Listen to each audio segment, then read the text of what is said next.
Yo, what's up, everybody? It's Josh over here at the Manchise, and today we're going to be going over my midfielder rankings for this upcoming EPL fantasy season. And no surprise at the top, from Liverpool, we have Mo Salah, and then in the second spot, we also have Heung-min Son from Tottenham, and Kevin De Bruyne in the third spot. That's pretty standard. That's what you would probably expect to see from most analysts and how they're ranking those top three premium midfielders.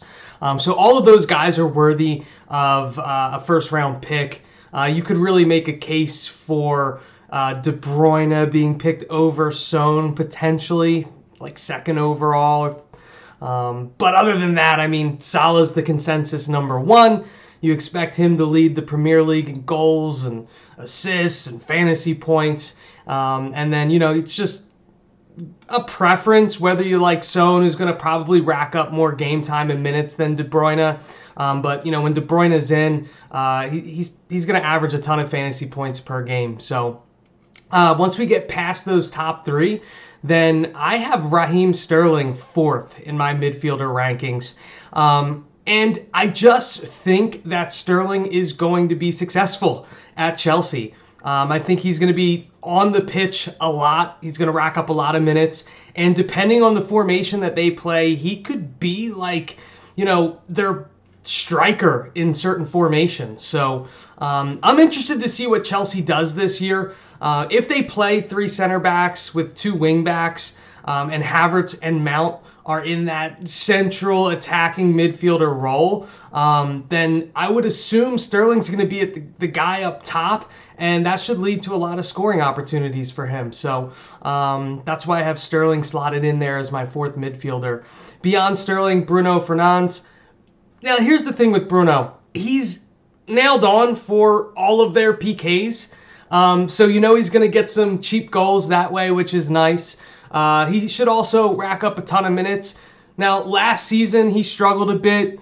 I think some of that had to do with, Ronaldo coming to Manchester United.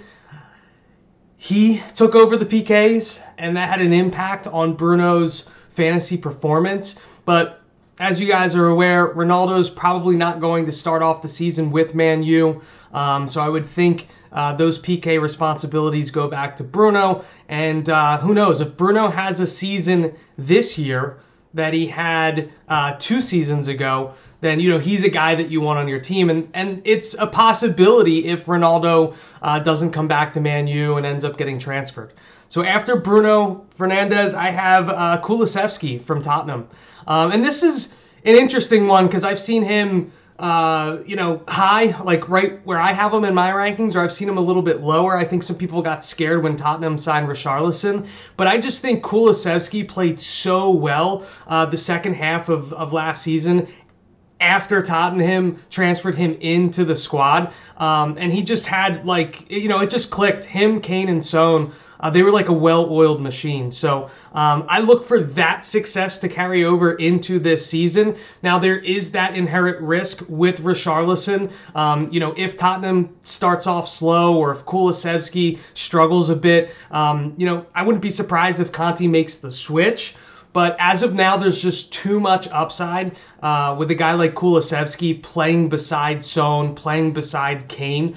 You probably want to get a piece of Tottenham's front line from a fantasy perspective, right? So that means you're either spending a first-round pick on Son or a first-round pick on Kane. And if you can't get one of those guys, then Kulusevski is someone I would certainly target in like that round 3 area. After Kulusevski, I have Luis Diaz. Now, Diaz is, I've seen much higher on other analysts' lists, which makes a ton of sense because right now he's the projected starter in the left wing position for Liverpool. Liverpool's top 2 offense, as you can see, according to 538's projections. They're rated at a 2.7 with a plus 46 goal differential. So that's just crazy. So I understand the love for Diaz this year. I like him too. I think there's a lot of upside. He's going to be starting from game week 1 on the left wing. But Liverpool's a really deep team, right? And Jota will eventually get healthy. They have Nunez. They have Firmino. And eventually those guys are going to be rotated in and they're going to get some burn. So Diaz is simply below Kulusevski and Fernandez in my list because I don't know if he's going to accumulate the same amount of minutes as, guys like Bruno Fernandes and even like a Raheem Sterling. After Luis Diaz, I have Bukayo Saka. I'm super high on Arsenal this year. If you watch the forward rankings video, you know I really love Jesus. And I like Saka this year as well. And Martinelli. We'll talk about him a little bit later. But, I just think that Saka is going to continue to take a step forward in his growth. And I think him playing with a legitimate number 9 in Jesus is just only going to benefit him, and especially from a fantasy perspective. So, again, I'm trying to get a little bit of, that top 3 from Arsenal in every draft, whether it's Jesus, Saka, or Martinelli. Now, to be honest, because you can get Martinelli a little bit later, I've been passing on Saka for the most part, and he's getting popular, right? He's an English player, so you see him go pretty early, and I've just been kind of waiting on Martinelli. I guess the only concerns with Saka and Martinelli would just be, Arsenal has Pepe still. They have Emile Smith-Rowe. Those guys can play on the wing, so, there's a possibility that Saka could be subbed off early in certain matches, but I think Martinelli would be the first guy taken off the pitch, which is another reason why I have Saka higher than Martinelli on my list. After Saka, I have Phil Foden, and the only reason Phil Foden is this low on my midfielder rankings is just because he plays for Man City, and we know how Pep loves to rotate his guys, especially at the wing positions. So, I think Foden's going to start off the season on the left. Now, I've seen other people say that it's going to be Grealish because Grealish has been starting there in preseason, but Foden wasn't with Man City during preseason. He was over in the States with John Stones, training with the U21 team. So, and they just gave Foden a huge contract extension. I am not concerned with him, not getting playing time out of the gate. I think he's going to start game week 1 on the left wing, but I do think he'll be rotated out. I think Grealish will spend some time there as well. I've also read reports that Foden's going to be able to play on the right wing this year, which is great. I think he'd be probably the second choice behind Mahrez. So that versatility is really nice. You don't typically see Grealish on the right side, or you don't see Mahrez on the left side. So if Foden is able to play on each wing, that level of versatility should just mean that he ultimately gets more minutes on the pitch. And again, that's my only concern with him, because I think Phil Foden, from a talent and skill perspective, is probably a top 5 midfielder in the Premier League. After Foden, I have Mason Mount. We've already talked a little bit about Chelsea with Raheem Sterling. With Mount, he's probably going to spend some time on right wing. And if he's not spending time on right wing, he's going to be the central attacking midfielder for them. Mount is just a good, solid, consistent offensive player, right? I don't expect him to score 20 goals and have 15 assists, but, he's probably locked in for like 11, 12 goals and close to 10 assists. In fact, let me just pull up his numbers last year: 11 goals, 10 assists. Yeah, so I would expect him to put up similar numbers that he put up last year with Chelsea this season. And then, he should have some free kick opportunities, maybe even some corners as well, which is always nice. So I just think Mason Mount's a very safe play. After Mason Mount, I have Riyad Mahrez. So we've talked about Phil Foden. Mahrez is in kind of a similar situation. He's just, there's going to be game weeks where he doesn't play. Pep likes to save him for tournament matches and, in regular game weeks where they're playing teams like Leeds and Southampton and Brentford. Mahrez might get some rest. I think I would expect Alvarez to play a little bit on the right side. I would expect Foden to potentially play there as well. So Mahrez is going to be a stud in the game weeks that he plays. And I can't wait to see how he links up with Haaland. But there's just going to be certain game weeks where he doesn't play, which is why he's slotted in where he's at here in my rankings. The next individual on my list here is James Maddison, and I guess I'm just lower on James Maddison this year than everyone else. I see him consistently as like a top 7 option for midfielders in Fantasy EPL, and I just don't feel that strongly about him. I'm not high on Leicester City this year. I think that they could be quite awful. They're losing Schmeichel. He's going to Niche. They're going to probably lose Fofana. They could lose Tielemans. Right. Madison's a stud and a great player. There were even rumors that he might be looking to leave. So, which if he ended up with a team like Chelsea or Man U, that probably would actually be beneficial for him. But right now, as it stands with Leicester, he's got a nice little pairing with Vardy. And he's going to be involved in those goal-scoring opportunities. I just wouldn't expect a huge season out of him. He did have 12 goals and 8 assists last year, which is definitely solid. But I actually lean towards Mason Mount. I think Mason Mount's a better option than Madison, and they're kind of similar players. After Madison, I have Jared Bowen. Jared Bowen had a great season last year, 12 goals, 10 assists, started off really hot, faded a little bit towards the end of the season, and that concerns me. That's why he's a little bit lower on my list here than what you would potentially expect to see. I just don't know how good offensively West Ham's going to be, and we talked about this during the forward rankings video. Over here, according to 538, West Ham's 1.9 for their offensive ranking and -4 goal differential. So Bowen's a good player. I think he's a super underrated player. He might be the most underrated player in the Premier League. If you watch him play, you can tell that he is a beast, man. He's quicker than I think his opponents give him credit for, and he just is accurate with his crosses. So I don't think Jared Bowen's going to have another double-digit goal season this year, but he could put up another 10 assists. I don't think that's out of the question. So after Bowen is Martinelli. We've already talked about him. And then beyond Martinelli, we have the 2 Manchester United wingers, Jadon Sancho and Marcus Rashford. Now, I've been getting to a ton more of Rashford than Sancho, simply because Sancho goes earlier. And I don't really understand why, because I think they're in similar positions. And I know Rashford has really struggled the past 2 seasons, but we've seen him have success in the Premier League, and we've yet to see that with Sancho. Now, I know Sancho was a highly sought-after prospect, and Man U spent a ton of money on him. He had trouble cracking the starting lineup last year. But they're going to be committed to him. Ten Hag's going to be committed to him this year. And I expect him to get a lot of playing time, and I expect Rashford to get a lot of playing time. I like getting one of the 2 of these guys when I'm doing a draft because I think they're super affordable based on where they're going during these fantasy drafts. And if Ronaldo comes back and Man U has some success, I mean, it wouldn't surprise me if one of these guys ended up as like a top 5 midfielder by the end of the season. So there's that upside that's present, but then also, Man U could struggle and Rashford could struggle again, and Sancho could struggle again. So it's kind of a boom or bust pick. After Sancho and Rashford, I have Wilfried Zaha. He's the primary guy for Palace, right? So he's going to play in that wing position. He might even get to play a little bit of center forward, which is nice when you can always draft a midfielder that's going to play in a forward role. Zaha's going to score goals, but is Palace going to score a ton of goals? And I think Zaha had a weird season last year. He had 14 goals, but only 1 assist.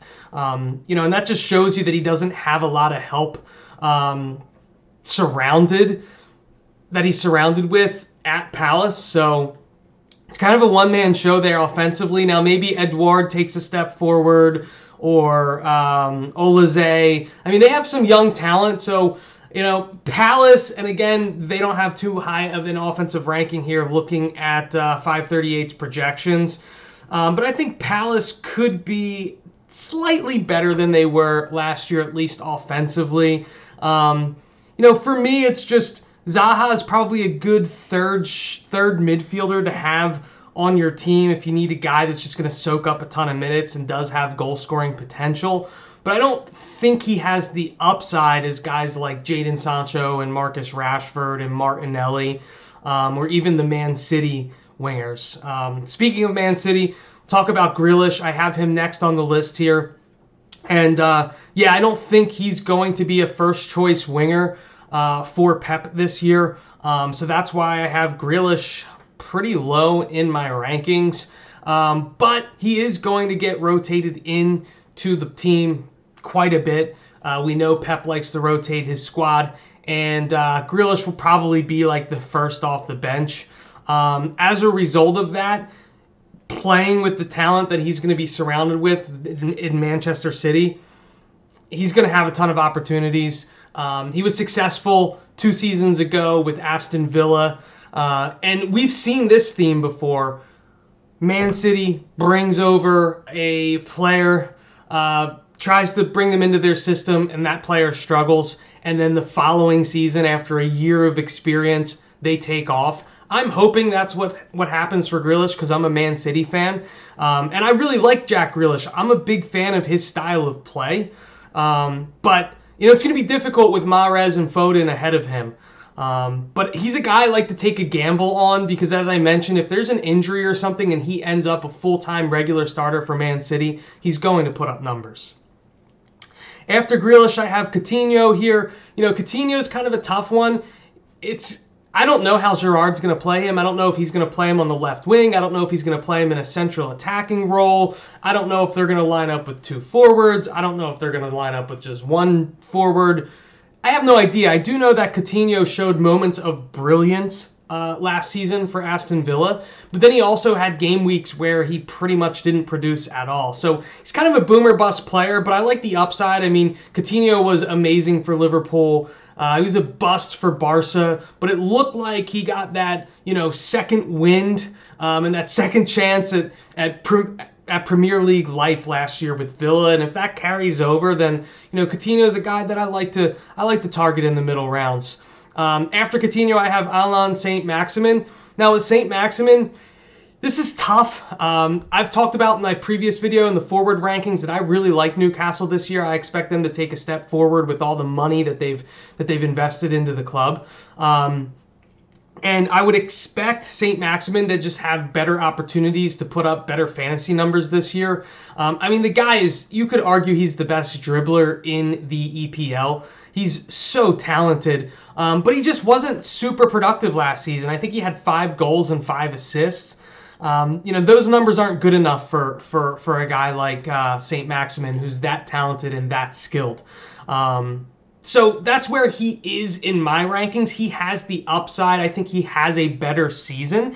It wouldn't surprise me if he had better numbers than a guy like Jared Bowen by the end of the season. But also, if he just doesn't develop, 5 goals, 5 assists type seasons, it's not the numbers that you're looking for a guy that you're going to be starting potentially every week in your fantasy leagues.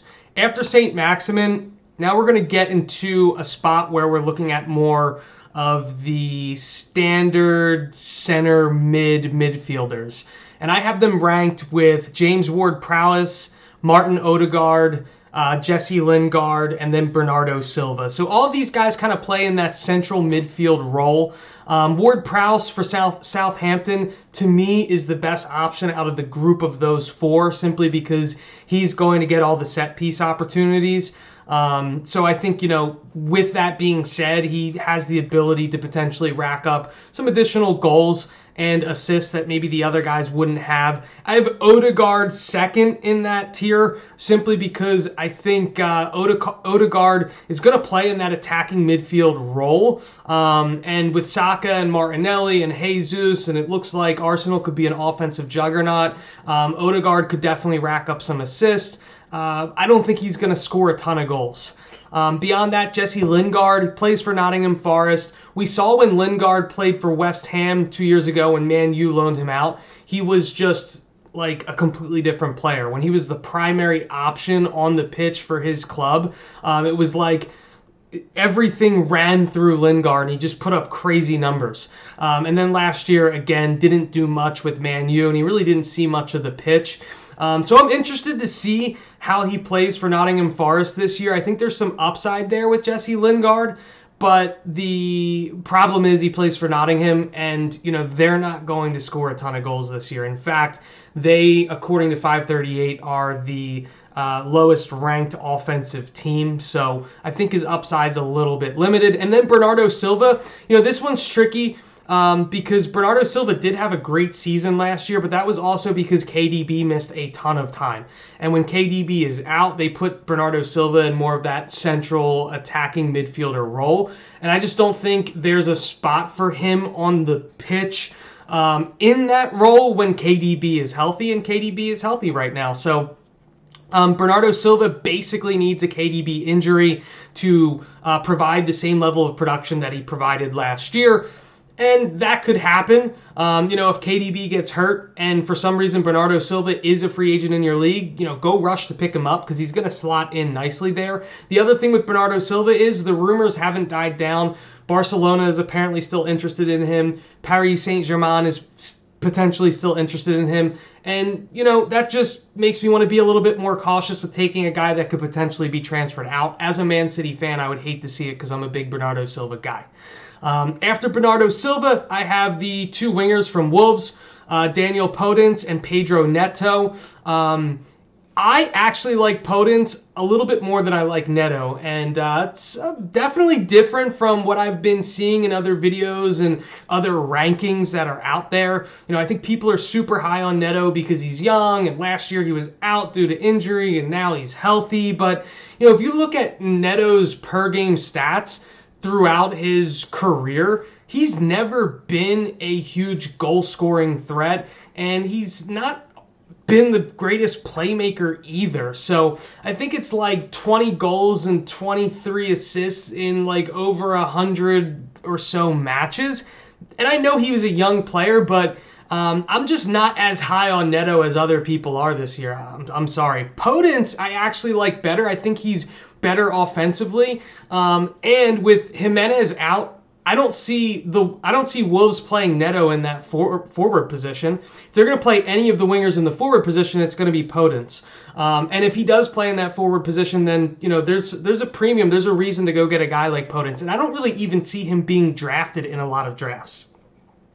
So after the two players from Wolves, I have a bunch of high upside wingers, and Harvey Barnes, Anthony Gordon, Leon Bailey, Luis Sinisterra. These are guys that are probably not going to score a ton of goals because they don't play on, the top clubs within the Premier League, but they're guys that should rack up some minutes, and they're young players, so they have the ability to break out. So I think with that tier of the Gordons, the Barnes, the Bailey, the Sinisterra, like you can put them in whatever order you think is best. It's my preference to have them in the order that I do. I think Maddison and Vardy are really good players. They're better than anyone that Everton or Leeds has, and even Villa, which is why I would give Barnes the nod there. And then I have Gordon and Bailey. I mean, you could flip-flop those. I think Gordon is more locked on for his role with Everton than Bailey. But Bailey's just been completely on fire in the preseason. So Bailey's definitely a guy to look out for. And then Sinisterra with Leeds, they spent a lot of money on him. So, he's probably going to get some playing time. And once he does, who knows? Maybe he could take off. They have that space that's open now that Raphinha's gone. So, they still have James. They have Harrison as well. But I think Sinisterra is the best of that bunch. It's just, unfortunately, he plays for Leeds.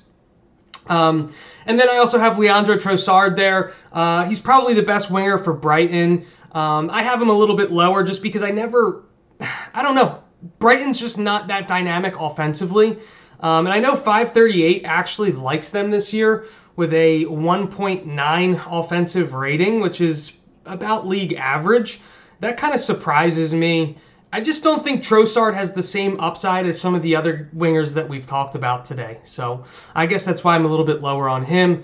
Beyond Trossard, then we're going to get back to some midfielders here in Guimaraes, Gundogan, and Benrahma. We'll start off with Guimaraes. With Guimaraes, he played out of his mind for Newcastle last year. after they brought him in. And he's just super versatile. He can play in an attacking role, in more of a traditional center mid role. He can even play as a defensive mid. And he's very similar to Gundogan in that regard. So I think they're similar players, which is why I have them grouped together. But I think Guimaraes obviously is going to get a ton more play time. He's the main midfielder for Newcastle. He'll probably slot in there with Joelinton. I'm not getting to a ton of Guimaraes. I just don't think there's a ton of scoring potential for him. I'd rather, chase a guy like Bailey or Neto, because I think you can find guys like Guimaraes throughout the season. Same thing with Gundogan. Gundogan's probably not going to start for Man City. He'll be the first midfielder off the bench. I would expect it to be Rodri with KDB and Bernardo Silva. But Gundogan is hyper productive when he plays, especially when he gets to play in KDB's role. I mean, the guy just has a tendency for putting up points. So scoring goals, assists, whatever it may be. So he's not a bad guy to have on your team to keep on the bench, and for weeks that he plays, just roll him out there and expect some productivity from him. Benrahma had a great season last year for West Ham. I have the same concerns for Benrahma that I do for Bowen, and that's that they just might take a step back. Also, Bowen played, also Benrahma got to play on the wing at certain points last season.